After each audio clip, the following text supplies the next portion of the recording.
Welcome to Politics 365. Over the course of the last week, there's been two events that I think are important for us to discuss. One is the National Urban League State of Black America, where President Mark Morial invited thinkers from all over the country to talk about where our country is and where African Americans are in it. And the second was Reverend Al Sharpton and the National Action Network's march from Selma, Alabama to Montgomery, Alabama, reenacting the march that Martin Luther King Jr., Ambassador Andrew Young, and Congressman John Lewis went on, where Bloody Sunday, coming across the Edmund Pettus Bridge, was so much a part of the history of this country and movement. Now, I've been hearing from people all week that have been critiquing both, saying they're tired of all these discussions and marching doesn't work anymore. And I would say you're absolutely wrong. The problem that we face in 2012 is that in many cases, some of us just want to talk or just want to march. And those were never parts of the movement that existed separate and disconnected from strategy and continuous movement and action. I would say that we don't have enough substantive conversation that's connected to solutions, where we let people hear best practices and talk about what people are actually doing in the field, that people can begin to replicate and do wherever they're living. And in many cases, we don't get angry enough. We aren't visible enough around the issues that we care about. Just in the last week, we've heard from Kony 2012 that has gotten 75 million people to pay attention to something that's been going on in Uganda for over 26 years. Well, what about the issues that are taking place here in America?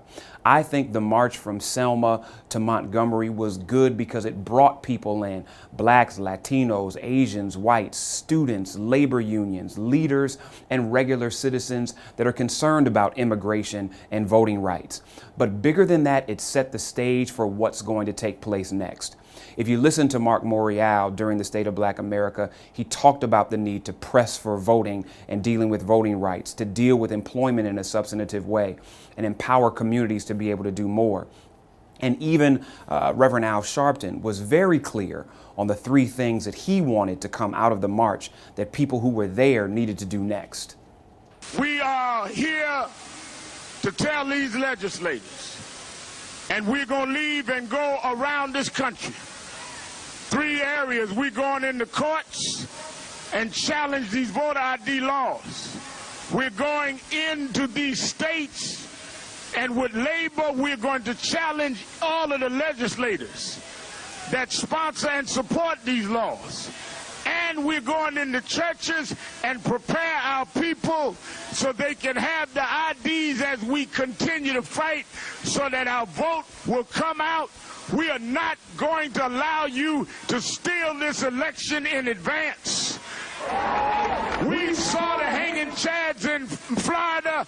Now you're trying to come with another scheme of ID. We are smarter than that. We are wiser than that. We're ready for you. We didn't come this far to get tricked now. Whatever scheme you play, we'll be ready to meet you and beat you. Our fathers beat Jim Crow. We're going to beat James Crow Jr. As you can hear, this was not about just coming together and marching and giving a good picture of a historical moment. This was about a movement that has to continue on. And so for those of you that are out there listening, critique if you must. Challenge our leadership because we should. But challenge ourselves about where will we get involved. If you're upset about voter ID, fight the policies legislatively and within the courts. But get people to get the ID. Educate people on the IDs that they need, and use your churches to raise funds for those that may not have the resources to get ID. Because at the end of the day, if the law doesn't change, we still need to get people to the polls with the proper identification to be able to cast their vote for whoever they support, not just in this presidential election, but in every election. Push to be able to engage the legislature at the state level and the federal level to deal with the kind of immigration policy that you want to see. It is not just our president's job or our leader's job or institution's job to create the kind of reality we want to see. It is our responsibility. And so if you want to be involved, don't just march, don't just talk, but move. But figure out the kind of movement that you need to make, because all of our contributions are what matter, not just those of a few. I'm Jeff Johnson, and as always, this is the truth.